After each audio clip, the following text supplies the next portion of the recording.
Madame le ministre de la Microfinance et de l'Économie sociale et solidaire, par ailleurs maire de la commune de Niaguis, Madame Victorine Ndeye, chers collaborateurs, chers invités, chères autorités religieuses et coutumières. À l'entame de mon propos, je voudrais rendre grâce à Allah, le Tout-Puissant, le Miséricordieux, qui m'a permis d'exercer avec paix et santé les fonctions de ministre de la Microfinance et de l'Économie sociale et solidaire que Monsieur le Président de la République, Son Excellence Monsieur Macky Sall, a bien voulu me confier depuis le 7 avril 2019. Ainsi donc, j'adresse très humblement mes très vifs remerciements à Monsieur le Président Macky Sall pour cette haute marque de confiance et son appui constant qui nous ont facilité l'exécution de cette mission exaltante mais exigeante. Je lui renouvelle aussi toute ma disponibilité et tout mon engagement à travailler à ses côtés pour l'émergence de notre pays qui lui est si cher. Au demeurant, je félicite très chaleureusement Madame le ministre de la Microfinance et de l'Économie sociale et solidaire, ma sœur Madame Victorine Ndeye, pour sa nomination à la tête de ce département ministériel. Je lui souhaite également plein succès dans cette noble et intéressante mission. Anecdote pour anecdote, moi je suis bien contente qu'elle soit à mes côtés parce que lorsqu'on était en conseil des ministres, pour ne pas dévoiler des secrets, elle se moquait tout le temps de moi lorsque je défendais le secteur. Aujourd'hui que c'est entre vos mains, donc bonne chance. Vous avez sans doute remarqué, Madame le ministre, chère sœur, que ce département que j'ai l'honneur de diriger est constitué de 2 sous-secteurs interdépendants et interconnectés, à savoir la microfinance et l'économie sociale et solidaire, qui ont tous connu ces dernières années des avancées majeures.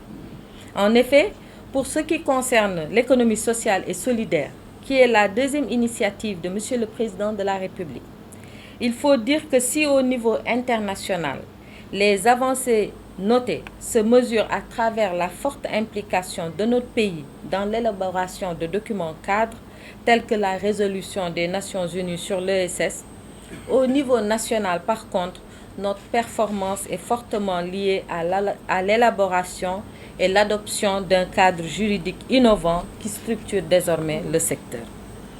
Pour ce qui concerne la microfinance, il faut noter que grâce à l'élaboration d'une lettre de politique sectorielle qui associe intelligemment ce secteur à l'ESS, des évolutions appréciables y sont notées. C'est un sous-secteur en pleine évolution, avec notamment la création du FONAMIF, le Fonds national de la microfinance, et la montée en puissance du FIB, le Fonds d'impulsion de la microfinance, qui sont appuyés en cela par la place des prix et le promise. Ainsi, nous avons pu enregistrer des résultats notables qui montrent clairement la contribution de la microfinance dans l'inclusion financière, économique et sociale des populations. En tout état de cause, il urge de retenir en définitive que des résultats très encourageants sont obtenus au sein de ce département. Et pour cela, j'adresse mes très vifs remerciements à tous mes collaborateurs pour l'accompagnement, le dévouement et la loyauté qu'ils n'ont cessé de me manifester tout au long de notre collaboration. Je voudrais vous exprimer toute ma reconnaissance pour les efforts inlassables que vous avez déployés au quotidien pour l'atteinte de ces résultats. Je vous demande aussi d'accompagner la nouvelle équipe avec la même ardeur, le même dévouement et la même loyauté pour la réussite de leur mission au profit du développement socio-économique de notre pays. Avec humilité, je souhaite avant tout exprimer ma reconnaissance et renouveler mon entier dévouement au chef de l'État, Son Excellence Macky Sall. Après avoir sacrifié à la cérémonie de passation de service, marquant mon entrée en fonction, permettez-moi de rendre un hommage appuyé à Madame le ministre Zahra Iyane Thiam, qui a su inscrire de belles notes dans la symphonie destinée à améliorer le bien-être de nos concitoyens. J'ai été témoin de son abnégation et de son engagement à porter haut la microfinance et l'économie sociale et solidaire. En effet, c'est de cela qu'il s'agit, d'engagement. Un engagement derrière son Excellence le Président Macky Sall, celui de servir notre belle nation, le Sénégal. Un engagement qui trouve son sens dans la complémentarité et dans la continuité de nos actions.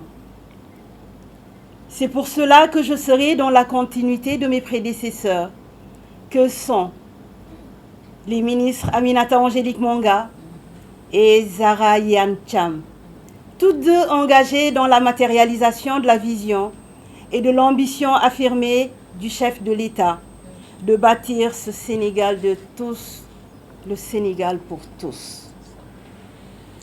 Il y a exactement 22 mois, je faisais mes premiers pas dans le gouvernement.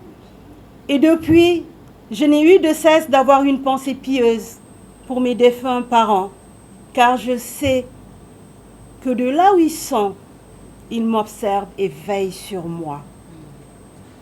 Puisse le Seigneur me donner la force de ne point les décevoir dans les valeurs qu'ils m'ont laissées en legs, à savoir la rigueur dans le travail, la loyauté dans le compagnonnage et la franchise dans mes propos. À mes chers collaborateurs, je saurais heurter souvent, déplaire certainement, agacer rarement, mais j'imposerai le fast track. Car la situation socio-économique de notre pays nous y appelle aujourd'hui encore plus qu'hier et ne saurait être remis à demain. Nous sommes rattrapés par un contexte de crise mondiale auquel les mesures prises par son Excellence le Président Macky Sall ont jusque-là permis d'en atténuer les effets. C'est pour ces raisons que je vous invite, dans un engagement commun, à nous inscrire dans l'amélioration du quotidien de nos concitoyens, et cela à travers les 46 départements du pays. Les orientations du chef de l'État, adossées à la feuille de route déclinée par Monsieur le Premier ministre, chef du gouvernement, M. Amadou Ba, à qui je réitère mes vœux de succès, donnent le temps et marquent le tempo de nos actions. J'ai certes découvert le monde du travail à travers la microfinance, mais je sais aussi faire preuve d'humilité devant la pertinence des propositions et la volonté de bien faire pour le service, pour le bénéfice exclusif de nos concitoyens. Dès lors qu'il m'appartient de rendre compte, je prendrai mes responsabilités pour que nous puissions atteindre les objectifs assignés. À ce propos, je compte sur les différentes structures sous tutelle à cultiver le sentiment d'appartenance à cette famille, au ministère de la microfinance et de l'économie sociale et solidaire, à œuvrer ensemble et à aller à l'unisson devant les défis qui nous interpellent. Pour terminer, je me tourne vers les membres de ma famille, mes amis, mes ex-collaborateurs du ministère de l'Urbanisme, du Logement et de l'Hygiène publique, pour exprimer ma gratitude. Merci de votre présence. Je ne peux oublier les populations de ma commune de Niaguis, ici représentées et qui ont accueilli avec ferveur et reconnaissance au président de la République, M. Macky Sall, ma nomination.